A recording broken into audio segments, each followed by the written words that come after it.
Hello दोस्तों, welcome back to another video. आज हम लोग लेके आए हैं एक और अच्छा पॉडकास्ट इंटरव्यू जिसके अंदर हमारे साथ में जुड़े हुए हैं मिस्टर निखिल कुमावत एंड जो कि उदयपुर राजस्थान से है और इन्होंने अपनी एमबीबीएस की जर्नी जो है वो स्टार्ट कर चुके हैं और ऑलमोस्ट इनका जो है 1 साल और बचा है। और इसके साथ साथ में इन्होंने अभी फ़िलहाल ये उदयपुर आए हुए हैं अपने वैकेशन के ऊपर और वैकेशन के साथ ही हमने सोचा क्यों ना इनसे जाना जाए इनका ओवरऑल एक्सपीरियंस कैसा रहा है किर्गिस्तान से और इनकी यूनिवर्सिटी वगैरह इन सब की चीज़ों के बारे में हम लोग जानने वाले। So let's connect with the mister Nikhil Kumawat. Hello mister Nikhil Kumawat, आपका स्वागत है हमारे स्टूडियो के अंदर। और आज हम आपसे जानने वाले कि ओवरऑल आपका एक्सपीरियंस कैसा रहा है किर्गिस्तान से और आपने जो एपेक्स एजुकेशन आईएसएम के थ्रू आप जब यहाँ से स्टडी करने के लिए अब्रॉड गए थे और आपने वहाँ पे अपनी डॉक्टर होने की जो जर्नी है एमबीबीएस की वो स्टार्ट की, तो मैं जानना चाहता हूँ कि और आप अपनी हमारी जो ऑडियंस अभी हमारे साथ जुड़ी हुई है आप बताइए कि आपने कौन सी यूनिवर्सिटी से, एक्चुअली थोड़ा सा इंट्रोडक्शन में आपका ले रहा हूँ, आप बता सकते हैं कि आपने मतलब कौन सी यूनिवर्सिटी से हैं और अभी आप कौन सी किर्गिस्तान में हैं और कैसे क्या क्या रहता है, थोड़ा सा बेसिक आइडिया दे दीजिए। मैं अभी आईआईटी मिसकुल कैंपस जो एलाइट कैंपस के नाम से जाना जाता है वहाँ से पढ़ रहा हूँ मैं और मेरा फाइनल ईयर बाकी है अभी। मतलब अभी मैं वेकेशन पे आया हुआ हूँ। सुपर, मतलब छुट्टियाँ मिली है। छुट्टियाँ मिली है ओके। तो उसके लिए अभी 2 मंथ्स का जो वेकेशन होगा उसके बाद फिर से मेरा जो फाइनल ईयर है वो स्टार्ट हो जाएगा। और 2021 में मैंने एडमिशन लिया था एपेक्स एजुकॉन उदयपुर से।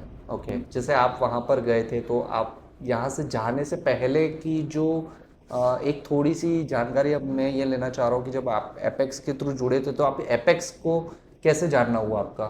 एक्चुअली क्या बताऊँ मैं आपको, पहले तो मेरे साथ कुछ फ्रॉड टाइप में भी हुआ है क्योंकि एपेक्स के थ्रू या कहीं और से? नहीं, कहीं और से। ओके, दैट इज एक्चुअली क्या है कि मोस्टली एमबीबीएस से एब्रॉड के लिए अगर कोई जाता है तो क्या है सबके साथ कुछ ना कुछ ऐसे फ्रॉड बहुत ज़्यादा होता है। यस, फ्रॉड तो बहुत ज़्यादा उस चांसेस चीज़ में है। मेरा भी कुछ होगा था मेरे साथ में भी। राइट। तो मैं खुश किस्मत था कि मैं बच गया उसमें। बच गए। तो जो मैंने पैसे दिए थे वो मेरे को रिटर्न मिल गए थे। पैसे पूरे आगे बच गए। पैसे पूरे आगे बच ओके, गए। चलो फिर मैंने सुपर। 2-3 जगह और ट्राई किया तो फिर मुझे एपेक्स एजुकॉन के बारे में पता चला। ओके। उदयपुर तो मैं उनके ऑफिस में गया। नर्वसनेस तो स्टार्टिंग में होती है सबको। यस, डर रहता है एक डर थोड़ा रहता सा। है कि क्या होगा कुछ नहीं, क्योंकि अपन सब मोस्टली मिडिल क्लास फैमिली से बिलोंग करते हैं तो काफ़ी सारी चीज़ें हमारे लिए नहीं होती है। फिर एपेक्स एजुकॉन गया। फिर मैंने जो वहाँ की गाइडेंस थी जो सर ने दी मुझे, उन्होंने बताया कि ये है, आप इस कॉलेज में एडमिशन लो, आपके साथ ये होगा, आपके साथ वो होगा। तो जैसे मैं वहाँ पे गया Kyrgyzstan IHSM elite campus school, फिर जो मेरे साथ स्टार्टिंग से सब चलने लगा तो फिर मुझे बिलीव हो गया कि हाँ, मैंने मेरी लाइफ का सबसे बेस्ट डिसीजन लिया है एपेक्स एजुकॉन के थ्रू चलो एडमिशन लेके। सुपर, बहुत बहुत बधाई हो आपको उसके लिए। अच्छा, आपकी यूनिवर्सिटी का क्या नाम है? उसको ISSKUL कहते हैं, स्कूल कहते हैं, व्हाट प्रोनाउंस एक्चुअली? ये थोड़ा सा रशियन टाइप का वर्ड है, सो एग्जैक्टली उसको क्या प्रोनाउंस करते हैं? उसको प्रोनाउंस कैसे? इसिकुल। इजुकुल। इसिकुल इसिकुल इज अ बहुत बड़ी लेक है वहाँ पे। ओके। उसके ऊपर नाम पड़ा हुआ है उसका।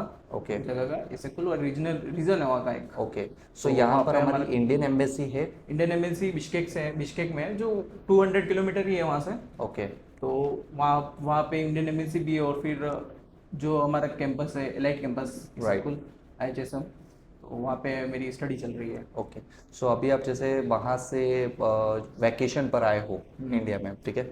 सो जब आप इंडिया आ रहे थे तो एक्साइटमेंट तो रही होगी कि बहुत लंबे टाइम बाद में जा रहा हूँ, वो मम्मी तो है पापा ही से है बस। मिलूंगा, इंडियन खाना मिलेगा, ये मिलेगा, वो मिलेगा, वो बहुत सारी चीज़ें रही होगी दिमाग में। खाने का इतना नहीं, और वेदर तो बहुत ज़्यादा मिस करता हूँ मैं वहाँ का। वेदर वहाँ का अच्छा क्योंकि लगता है। वहाँ पे वेदर 10 से 20 डिग्री सेल्सियस ही रहता है, उससे ज़्यादा Okay. जाता ही नहीं है वो। Okay. सर्दी सब कुछ अच्छा है वहाँ पे, वेदर तो। वेदर वाइज अच्छा है। Okay, मैंने खाना एक चीज़ अच्छा है। सुनी है कि वहाँ पर है ना जो फूड से रिलेटेड, जैसे पेरेंट्स जो होते हैं, जैसे मैंने भी मेरा एजुकेशन अदर कंट्रीज से किया हुआ है, मास्टर डिग्री मैंने भी मेरी बाहर से की हुई है। सो जब मैं वहाँ पे जा रहा था तो मेरे दिमाग में भी एक क्यूरियोसिटी थी, एक दिमाग में ना वो टेंशन सा था कि मैं वहाँ पे जाके मुझे फूड मिलेगा, मतलब वेज मिलेगा, कैसे मिलेगा, कहाँ, इतना तो पता था मिलेगा ज़रूर, बट कैसे मिलेगा, कहाँ पे क्या सिचुएशन रहेगी, तो ऐसे सिचुएशन में आपने कैसे डील किया था वहाँ पे? एक्चुअली मैं भी वेजिटेरियन हूँ। ओके। फर्स्ट ऑफ ऑल तो चलो। वहाँ पे मैं गया था तब मुझे भी डर था यार, वेज मिलेगा या नहीं मिलेगा। तो जैसे मैं वहाँ पे कॉलेज में गया तो मेस के अंदर डिवाइड कर रखे हैं उन्होंने सेक्शन। नॉन वेज इधर मिलता है, वेज मिलता है। वो वेज में अच्छा खाना मिलता है और नॉन वेज में भी मिलता ही है, तो हमारा वेज का खाना मतलब था वेज और नॉन वेज दोनों ही सेक्शन अलग अलग है और बिल्कुल सेपरेट है, अलग अलग से बिल्कुल सेपरेट है। ओके। और वहाँ पे रहने की सिचुएशन क्या है, अकोमोडेशन की अगर मैं बात करूँ तो अकोमोडेशन की क्या कंडीशंस होती है? यूनिवर्सिटी के अपने खुद के हॉस्टल्स वगैरह रहते हैं या फिर आप बाहर भी रह सकते हो? हाँ, यूनिवर्सिटी के हॉस्टल्स भी रहते हैं Okay. और after third year fourth year के अंदर आप बाहर भी रह सकते हो, तो अच्छी बात है। अगर आप हॉस्टल में रहे हो तो भी कोई दिक्कत नहीं है, और बाहर रहे तो भी कोई दिक्कत नहीं, क्योंकि ऐसा सेफ है ऐसा। और मैं मानता हूँ लड़कियों के लिए तो बहुत ज़्यादा ही सेफ है वो, अच्छा, गर्ल्स के लिए सेफ गर्ल्स है के लिए लाइक? बहुत ज़्यादा सेफ है वो। ओके। वहाँ के रूल्स वगैरह को लेके कुछ बताइए कि कोई एक ऐसा अच्छा रूल जो हमारे इंडिया में इम्प्लीमेंट होना चाहिए? हाँ, ट्रैफिक रूल्स। ट्रैफिक रूल्स हैं जो कि ऑब्वियसली हमारे यहाँ पे रूल्स फॉलो जो जनता नहीं करती, मैं चाहता हूँ कि वो करे और डेफिनेटली उसके का बहुत सारे फ़ायदे होते हैं। एंड ओवरऑल अगर मैं आपसे ये पूछूं कि इंफ्रास्ट्रक्चर की बात करें वहाँ की और इंडिया की comparison, just basic comparison, obviously I love my India, मैं भी इंडिया को बहुत पसंद करता वो हूँ, तो है बट मैं जस्ट ये जानना चाह रहा हूँ कि इंफ्रास्ट्रक्चर में किर्गिस्तान क्या सिचुएशन है और क्या वहाँ की ऐसी चीज़ें जो कि हम लोग इंडिया में बेटर करवा सकते हैं? मतलब लाइक आज हमारी वॉइस जो है बहुत सारे लोगों तक पहुँचने वाली है, तो वो लोग जब देखेंगे तो कहीं न कहीं उस चीज़ का कहीं न कहीं इम्प्लीमेंटेशन हो सके। तो ऐसी क्या चीज़ें वहाँ की जो कि आप चाहते हो कि इंडिया में हो जाए? सबसे पहले तो पोल्यूशन पे कंट्रोल, पॉल्यूशन पे कंट्रोल। जो उन्होंने कर रखा है वो, मतलब जो नेचर को वो ज़्यादा बहुत करते हैं कि हाँ हर जगह नेचर, जैसे अपन हर के कचरा भी फेंक देते हैं, वहाँ पे ऐसा अलाउ नहीं है। वहाँ पे बहुत जो नेचुरल फाइन होते होती, हैं वो, हाँ पेनल्टीज होती बस होगी बड़ी बड़ी। वो एक इंडिया में आ जाए ना, तो मतलब अपना इंडिया भी एक स्वर्ग से कम नहीं हो राइट जाएगा। राइट। मिस्टर निखिल, मुझे है ना एक चीज़ और ये जाननी है आपसे कि किर्गिस्तान में जो आपका हाई स्कूल जो है वहाँ पर लाइब्रेरी की क्या सिचुएशन होती है? मतलब लाइब्रेरी, मैंने मुझे इतना तो पता है कि काफ़ी अच्छी लाइब्रेरीज होती है, पर क्या वहाँ का कैसे होता है, थोड़ा सा समझाएंगे कैसे हो, हाँ, क्या रहती है चीज़ें? मोस्टली सब जो हॉस्टल्स होते हैं उसमें लाइब्रेरी है, बॉयज़ के लिए भी अलग है और गर्ल्स के लिए भी अलग सेपरेट सेपरेट लाइब्रेरीज, सेपरेट दे सेपरेट रखा है, लाइब्रेरीज है। ओके। और वहाँ का ट्रांसपोर्टेशन की अगर मैं बात करूँ, जहाँ पे आपका कॉलेज है, हाई स्कूल और जो किर्गिस्तान में है, सो वहाँ पे ट्रांसपोर्टेशन की फैसिलिटीज़ कैसे क्या रहती है? एलाइट कैंपस में ये है कि जितने भी जो हॉस्पिटल्स है और जो हमारा वेदांता है जहाँ पे क्लासेस लगती है, जी। और फिर जो हॉस्टल के पास में जो एमसीए क्लासेस के लिए जो हॉल बने हुए हैं, वो सब पास पास में ही है। मतलब 1.5 किलोमीटर और 2 किलोमीटर के अंदर सब वॉकिंग डिस्टेंस पे ही है, और अच्छा भी लगता है वहाँ पे चल के जाना भी। हाँ, और बिकॉज वेदर अच्छा रहता है, वेदर आपको अच्छा चलने रहता में है, मज़ा और आता है। टैक्सी से भी जा सकते हैं जिसकी इच्छा होती है हम। बाकी यहाँ पर तो इंडिया में होता है कि आप पड़ोस में जाना तो भी गाड़ी लेके गाड़ी निकल लेके लिए, जाओ, ऐसा होता है। तो वही है, मतलब बहुत पास में ही है और अच्छा है, मतलब चल के जाना मैं ज़्यादा प्रेफर करता हूँ चल के जाने में। और गाड़ियों को मिस करते हो यहाँ से अपनी स्कूटी वगैरह को? हाँ, क्या हाँ, उस वेदर में अगर वो मिल जाती तो अच्छा, अल्लाह के साथ। राइट। ओके। सो निखिल जी, एक चीज़ और मैं ये जानना चाह रहा हूँ आपसे, और जो हमारी ऑडियंस है और जो ये वीडियो देख रहे हैं, आपको वहाँ जाने के बाद में कभी ऐसा फील हुआ कि यार इंडियन कल्चर अभी भी मिसिंग है? लाइक फेस्टिवल्स है, जैसे अपन यहाँ पर होली है, दिवाली है, अपन बहुत सारी चीज़ें करते हैं, ऐसी चीज़ आपको वहाँ पे कभी मिस होती है? नहीं नहीं नहीं, एक्चुअली जो हमारा एलाइट कैंपस है उसका इंडियन मैनेजमेंट बहुत ज़्यादा अच्छा है। तो ओके। वो हर फेस्टिवल्स जो होता है उसको बहुत अच्छे से मनाने की पूरी ट्राई करता है, और हम जो स्टूडेंट्स होते हैं वो वही ज़्यादातर इन्वॉल्व होते हैं उन सब चीज़ों में। ओके। तो मोस्टली जैसे नवरात्रि हो गए, फिर दिवाली हो गए, दशहरा हो गए, न्यू ईयर हो गया, फिर अपने ये होली हो गई, ओके। रामनवमी होगी, सब कुछ अच्छे से मनाते हैं, अच्छा, मतलब पूरा वो पूरा जो सेटअप है वो यूनिवर्सिटी सपोर्ट करती है ताकि सपोर्ट करती आपको है। फैमिली वगैरह और वो कल्चर से आप जुड़े रहे, मतलब हाँ, दे आर मोर कि फोकस है, इन शॉर्ट में ये समझना चाह रहा हूँ कि उनका फोकस है कि जो जो कंट्री से जो बंदा आया है तो उसकी वो कल्चर एक्टिविटी कल्चर कनेक्ट रहनी एक्टिविटी, चाहिए। हर एक रिलीजन हो गया, क्रिसमस हो गया, ईद हो गई, सब कुछ अच्छे से मनाया जाता है। ओके। दूसरी एक चीज़ आप मुझे ये बताइए सर कि वहाँ पे हम जैसे कि यहाँ पे इंडिया में होते हैं, तो अब जैसे सुबह उठते तो भाई हमें ब्रेकफास्ट में कुछ चाहिए होता है, तो वहाँ पे फूड फैसिलिटी क्या रहती है? रेस्टोरेंट वगैरह रहता है? तो अभी समझो यहाँ पे तो इंडिया में अपन फ्रेंड्स के साथ निकल लिए भाई, कहीं बाहर खाने के लिए निकल लिए शाम को, तो वहाँ पे कभी मन करता है तो रेस्टोरेंट फैसिलिटी कैसे रहती है वहाँ पे? रेस्टोरेंट्स पे की फैसिलिटी है, पर वो बिश्केक में है एक्चुअली मोस्टली। बिस्केक में? ओके। और वैसे ऐसा कोई दिक्कत नहीं है, हॉस्टल में खाना भी अच्छा ही मिलता है, सब ब्रेकफास्ट हो गया, लंच हो गया, डिनर हो गया, फिर स्नैक्स हो गए वो शाम के टाइम के, तो इट्स ओके। Good, right. अच्छी बात है। ओके। और दूसरा वहाँ पे पार्ले जी मिलता है? पाले जितने पर उसके मिलते जुलते या फिर उसके जैसे बिस्किट तो मिलता है वहाँ पे, मिल जाते हैं मतलब मिल जाते हैं। अपने इंडियन ग्रोसरी मिल जाती है? इंडियन ग्रोसरी, हाँ मतलब मोस्टली मिल जाता है, अपन को जो चाहिए वो मिल जाता है। मिल जाती है सारी घर से चीज़। ले जाने का ऐसा कहाँ, नमकीन ले जानी पड़ेगी हाँ क्योंकि तो वो नहीं मिलेगी आपको। ओके, तो कुछ कुछ चीज़ें हैं जो मिल जाती है मतलब बेसिक, जिससे अपने डेली रूटीन की जो हाँ, लाइफस्टाइल है उसमें कोई इफेक्ट नहीं नहीं आता है, इन आएगा। शॉर्ट। ओके।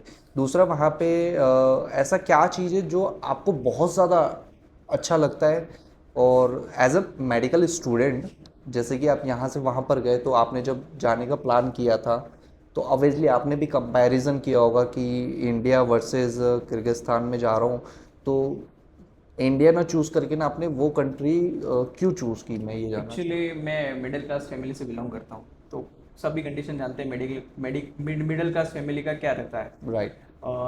हम इतना इंडिया में अगर एमबीबीएस करने जाए तो अपन इतना एफोर्ड नहीं कर सकते हैं, हम्म। क्योंकि मैं मेरे मेरे पिता फादर जो है वो इतना एफोर्ड नहीं कर सकते इंडिया में पढ़ाने के लिए। राइट। और मैं किर्गिस्तान इसलिए चूज़ किया क्योंकि वो 50-40% जो है वहाँ से लेस प्राइस में अच्छी ट्यूशन फीस में मेरा वहाँ पे ओके। एडमिशन हो गया, और अच्छी पढ़ाई भी मिल रही है, अच्छा सब कुछ अच्छा है वहाँ पे। तो मैंने चूज़ किया कि नहीं यार, बाहर जाना ज़्यादा बेटर है। तो यहाँ की कॉस्ट जो है इंडिया की कंपैरेटिवली वहाँ पे कॉस्ट का कितना डिफरेंस आ जाता है, ट्यूशन फी मतलब ट्यूशन फी बहुत कम, बहुत कम। कितना होगा? मतलब अगर इंडिया में मान लें तो बहुत ज़्यादा है, फिर वहाँ से कंपेयर करें तो ऐसे 50-60% तो बहुत लेस ही है। पूरे साल का बता रहा हूँ मैं आपको, 50-60% 5 फॉर ईयर्स का, 5 years का इसका कॉस्ट आप दे रहे हो? बता रहा हूँ मैं। तो मतलब इतना बड़ा डिफरेंस है। हाँ। सो निखिल जी, मुझे बताएं कि स्टडी के बारे में, जैसे आपने वहाँ से स्टडी किया तो कुछ ऐसी चीज़ है जो कि इंडियन स्टूडेंट मिस कर रहे हैं और वहाँ के स्टूडेंट्स को ज़्यादा मिल रहे हैं, ऐसा कुछ तो नहीं है? नहीं, ऐसा कुछ नहीं है वहाँ पे।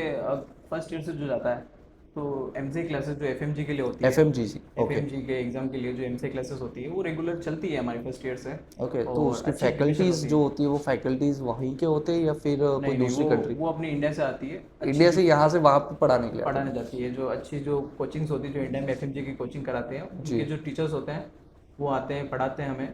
ओके। और लोकल टीचर्स भी अच्छे हैं, ऐसा कोई दिक्कत नहीं है, लोकल टीचर्स भी अच्छे हैं जो अच्छी तरीके से पढ़ाते हैं। Okay. But MCA classes regular चलती तो मुझे नहीं लगता एफएमजी के लिए किसी को कोई दिक्कत होगी वहाँ पे ओके। ऐसा। और दूसरा, कभी लैंग्वेज बैरियर आपको फील होता है? लैंग्वेज बैरियर क्या है कि फर्स्ट ईयर में सिखाते हैं रशियन, इसलिए नहीं सिखाते। थोड़ा बहुत फर्स्ट सिखा फर्स्ट सेकंड बेसिक ईयर तक बेसिक। अच्छा खासी सिखाती है, बेसिक तो आ ही जाता है। और नॉर्मली क्या है, अपन कन्वर्जेशन करते हैं किसी से तो वो तो ऐसे बिल्डअप ह्यूमन होता है, ह्यूमन फीलिंग से पता चल जाता है। वैसे बिल्डअप होगा वो। ओके। तो निखिल जी, इंडिया से किर्गिस्तान की फ्लाइट वाया वाया होके है या फिर डायरेक्ट फ्लाइट है? डायरेक्ट भी है, वाया वाया भी है। और डायरेक्ट में ज़्यादा डायरेक्ट प्रेफर करता हूँ क्योंकि वो डायरेक्ट बिश्केक की जाती है दिल्ली बिस्किक से। जाती है? बिस्किक से आपका यूनिवर्सिटी कितना किलोमीटर होता होगा?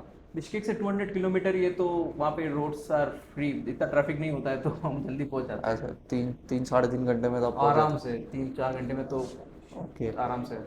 राइट। सो निखिल जी, वहाँ का फ्लाइट आवर मतलब इंडिया से अगर आप फ्लाई करते हो तो कितने घंटे की फ्लाइट होती होगी? 3 से 3.5 आवर्स तक की बस। 3-4 आवर में मोटा बस मोटी आप वहाँ पे पहुँच जाते हो?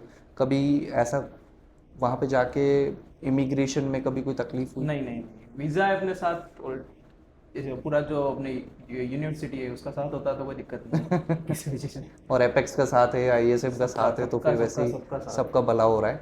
चलो, बहुत ही बढ़िया है। सो बेस्ट विशेज़ आपको और आपके फैमिली को कि आप जल्दी ही MBBS की डिग्री लेके फिर से एक नए इंटरव्यू में हमारे साथ में आए, जहाँ पे हम लोग विद डॉक्टर बने हुए निखिल जी का इंटरव्यू लेंगे। सो एफएमजी के बाद गाइज, मिलेंगे। आज की वीडियो हम लोग यहीं पे इनके साथ एंड करते हैं। सो वीडियो काफ़ी बहुत अच्छी है और इन्फॉर्मेटिव है। सो भूलना नहीं, अपने जो भी फ्रेंड्स हैं और जो MBBS करना चाह रहे हैं, जिनका ड्रीम है आने वाले टाइम में, हाँ। या आपके आपके जूनियर्स जो होंगे, उनके लिए कोई मैसेज आप देना चाह रहे हो जो उनको ये चीज़ करनी चाहिए, कहाँ से करनी चाहिए, कुछ एक लाइन आपकी ऐसी हो जो उनकी मैं लाइफ यही बदल कहूँगा दे? कि अगर अपन सबका जो मोस्टली जो ड्रीम होता है, अगर किसी का डॉक्टर बनने का है तो वो फिर वो डॉक्टर बनने के बाद उसको लगता है कि हाँ, कि मैंने मेरा ड्रीम अचीव कर लिया है, सब कुछ अच्छा कर लिया है। तो स्टार्टिंग में जो मेरा फर्स्ट का मैं मेरा एक्सपीरियंस बता रहा हूँ आपको, मेरे को भी थोड़ी नर्वसनेस थी हर चीज़ के लिए। तो एपेक्स एजुकॉन के थ्रू जब मैंने एडमिशन लिया, उसके बाद में जब सब कुछ हो गया तो बेस्ट डिसीजन था मेरा। और मैं चाहता हूँ कि जो मेरे फ्यूचर डॉक्टर्स है और जो मेरे जूनियर्स है उनको मैं यही कहूँगा कि एपेक्स एजुकेशन पे आप आंख बंद करके भरोसा कर सकते हैं। बिल्कुल ज़रूर। सो गाइज जैसा कि निखिल जी ने बताया है, सो ओवरऑल इनका एक्सपीरियंस काफ़ी अच्छा रहा है।